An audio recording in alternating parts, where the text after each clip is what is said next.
Children, today we will discuss the poem, The Ball Poem, written by John Barrowman, an American poet. John Barrowman was the winner of National Award and the prestigious Pulitzer Prize. Children, life is not a bed of roses. There are so many ups and downs that everybody has to face. In life, everybody has to undergo pain, grief, anguish. In this life, everyone faces one or the other kind of loss. And then we struggle, and then we move ahead. And this is what the poet has discussed in this poem, The Ball Poem. What is the boy now who has lost his ball? What is he to do? Poet is thinking about the boy. Which boy? The one who has lost his ball. The poet wants to fathom, he wants to know how is the boy coping up with the loss. He wants to know the reaction of the boy towards the loss.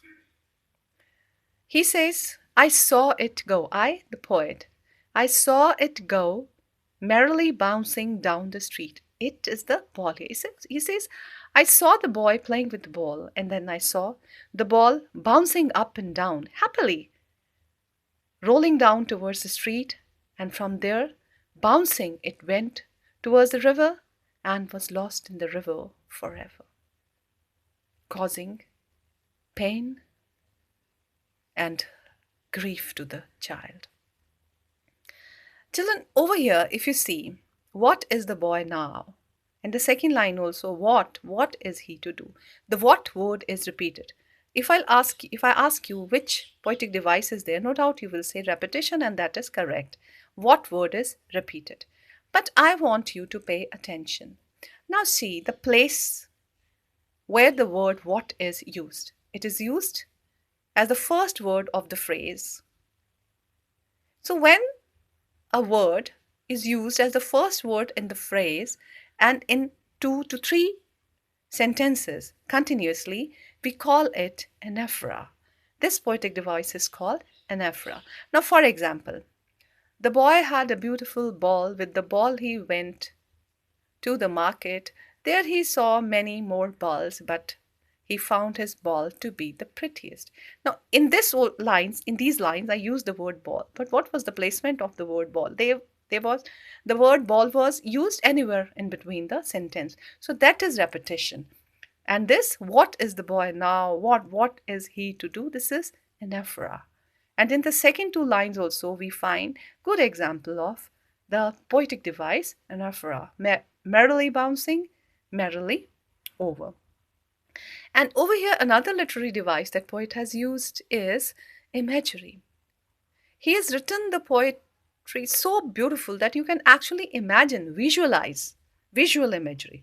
You can imagine the ball bouncing up and down. You can imagine the ball rolling down towards the street. And then you can actually imagine it falling and drowning in the river, and you can feel the sadness. So now the poetic devices I told you. The first I said anaphora. Then I talked about imagery, repetition, and yes, there is one another, that is assonance. Repeated use of o. When in a sentence, in the words, we repeatedly use the sound or the vowel a, I, o, e. So we call that assonance. Let's come to the second stanza. No use to say, oh, there are other balls. Poet says, right now, it will be of no use if I go to the boy and I tell him that, child, there are other balls. This is not going to pacify the child. This will not give any kind of consolation to the child, because his loss is, in a way, ultimate. An ultimate shaking grief fixes the boy. The boy is grief-stricken because he has lost his ball. And as a reaction, he's standing rigid.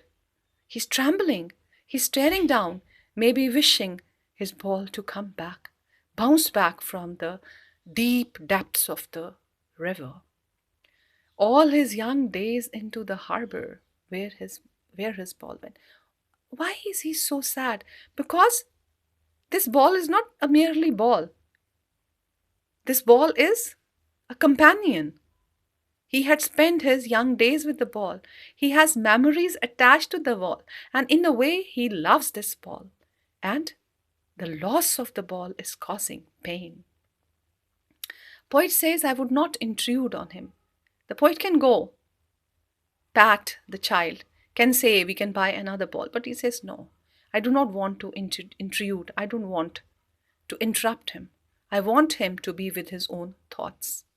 He says, what will a ball cost? Maybe a dime. Dime is a American cent. We can buy another ball, but that will be worthless in front of the ball that he has lost. So he wants the child to be with his own thoughts. Why? Because he says now he senses first responsibility. With the loss, the child has learned a lesson to be responsible for your things, and a lesson that in life we keep losing things. And in the wider horizons, if we see, it's not only the things, if we are not responsible, our behavior is not accurate, we might lose relationships also. Now, when we talk about literary devices, repetition is used. See the use of the word ball. Then there is another. I would like you to go through this. This is called asyndeton. Asyndeton. Now, this is when we do not use any conjunctions in between the various words. Now, the last stanza. In a world of possessions, this is a world of possessions. We possess so many things and we keep buying more and more things. Fine, but we develop a sense of belonging. And when the things are lost, we feel sad. Even the money that we have cannot replace the things that we have lost. Even money cannot buy love, money cannot buy joy, money cannot buy happiness for us. People will take balls will be lost always. He is teaching us the harsh reality of the life. We might buy things, and in this world, in this harsh world, at any juncture of our life, any moment, we might feel the loss. We will keep losing things, and we will keep feeling sad for that. Little boy, and no one buys, we cannot buy a ball back. This boy can buy another ball, but he cannot get the ball that he has lost back. In the same way, we will also have to move ahead with life, but we cannot get back what we have lost. Money is external. Money, we say money has the power to buy, but money cannot buy everything. Money cannot buy the memories. Money cannot buy the joy. Money cannot buy happiness. Money cannot buy love. Money cannot buy relationship. Nothing. Money cannot even replace the thing that you have lost. So money is external. He's learning, says yes, he's growing up. He's learning well behind his desperate eyes. The epistemology of loss. What is he learning? He's learning. Epistemology, the origin word is a Greek word, episteme, and it means knowledge. He is understanding the losses that we will face in life. And then he is learning how to fight, how to struggle, how to stand up, and how to walk again ahead in life. Knowing what every man must one day know, and what we have to know, what everyone must know, that the life is full of losses. We will keep losing, and it's a human tendency to keep fighting and to keep moving ahead. And most know many days how to stand up, and this is the best about the human beings. We fight and we move ahead. Over here also, if we talk about literary devices, alliteration is used, the use of sound b, Then again, assonance, sound e, he's learning well behind.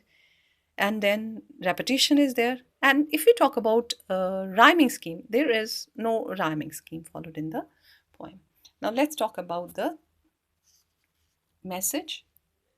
The poet says, money is external, it cannot buy back our love, it cannot buy memories, it cannot bring back the things that we have lost. It cannot replace the things that we love, the things that really matter.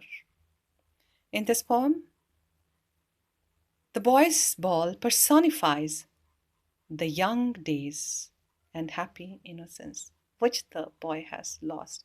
Neither the money can buy back the young days, and it cannot bring back the innocence where there was no realization of loss, no realization of grief, pain. But now he has learned it by the loss of his ball. In this world, people will take balls just as they will take away our innocence and force us to grow up. So, this is a beautiful poem by John Berryman, the American poet. And now we will give you some questions.